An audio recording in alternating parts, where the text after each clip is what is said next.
So what we have here is a smorgasbord of background options for very basic set building. And what I want to talk to you about today is a few ways to make some really cool backgrounds, some really cool sets without breaking the bank. I'm going to make some images pop up as we're doing this so you can sort of see the aesthetic and look you'll achieve from it. So what we have here is everything from professional photo equipment to a plank of wood. And let's go through this one. Let me show you how to use it, how to prepare it, pros and cons of each, and we'll start with the humble paper roll. Now this is a half-size roll, so it's not too massive, whereas the big ones I have there are huge and cumbersome. The benefit to these rolls is the price. They're incredibly long, they last for years, and you just sort of pop them on over here we've got a C-stand, and you can just roll it down. It's a nice seamless bit of paper. Whenever we're shooting stuff for cutouts, we just tend to get a roll, we'll put it over the table, do the first shot when you get the grease there, pull it along, get the next shot, pull it along. It's a nice, easy workflow.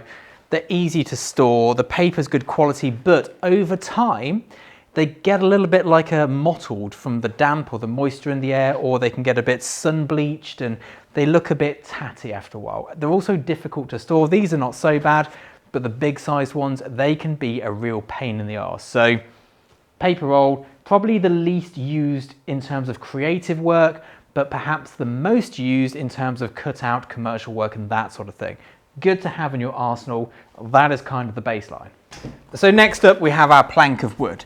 Now the good thing about this is I've got yellow on this side and blue on this side. So these are probably 5mm plyboard. I don't want it too thick so it's too heavy, you don't want it too thin so it bends, but you can use these as the foreground, just like this, or you can prop them up like so, and just use a C-stand to hold it in place. I often use super clamps or just pegs, whatever it may be, so you can get that nice straight background, straight foreground with a crisp line for your horizon. Very good. Now, because I know I'm going to get asked, for painting these, you can use a roller, and if you use a roller, use a foam roller. Don't use the cloth ones because you get loads of mottling on there. It doesn't look good in my opinion. The foam rollers are best. If you're feeling particularly industrious, get a paint gun.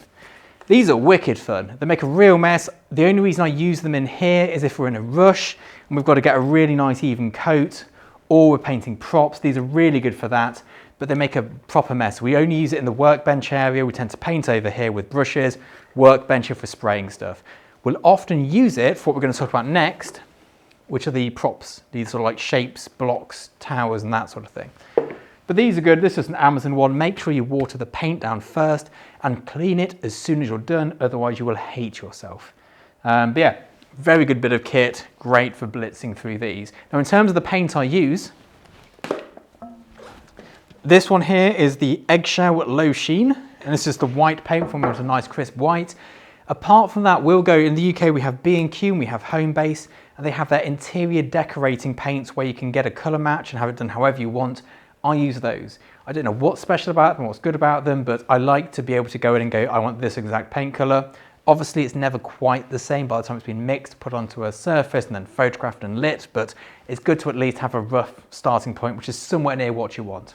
Let's clear some of this out of the way. Now often in these sets you'll want some shapes. Some sort of like classic shapes. You can paint these different colours. We tend to sand them and then paint them grey, because then it's a good base start for any other colour you want to quickly apply. Sometimes going onto a white base coat with certain paints takes more layers, we found, then it doesn't look as good, but a solid grey and then spray painting it with the paint gun makes it look really good. And then here we have some polystyrene balls. These are just off Amazon. You have to be careful what you paint these with. Certain paints have oils in them which just make them disintegrate. Then over here, this is like some corrugated paper, so it's got a bit of a shape to it. So when you light it, you'll get some extra shadows in there. This can be nice. I've not actually used this yet. I bought it because I saw it and thought, that's interesting. We'll give that a go. Now what I've been using a lot of recently is not this. This is just a foam core to protect it. But are these paper cards or card sheets, paper sheets, whatever they may be. These are from a place called Hobbycraft. They're reasonably expensive, but they're small and you can store loads of them together. And these are what I use to create the really cool corner piece sets. And I'm going to show you how we do that because it's pretty straightforward. You just need a C-stand at the back. You get your paper, give it a good pegging, which sounds incredibly wrong in hindsight. There we go. You place this at the corner of your table. Let's give it a bit of height.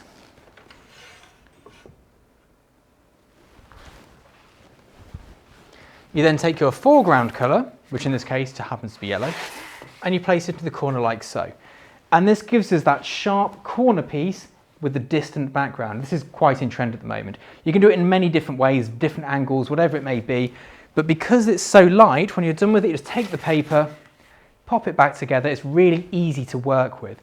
You can also, of course, create some cool shapes by folding the paper in the backgrounds or whatever it may be. It's very useful to have. I went into Hobbycraft in Leicester.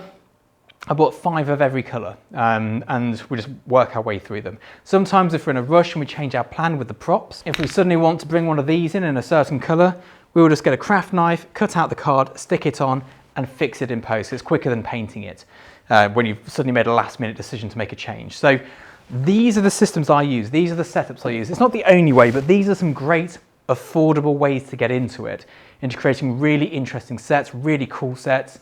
But yeah, let me know if you have any questions about this. Perhaps we'll do an advanced propping and set design in the future. If you'd like that, let me know. I'm more than happy to make it. See you all soon. Bye-bye.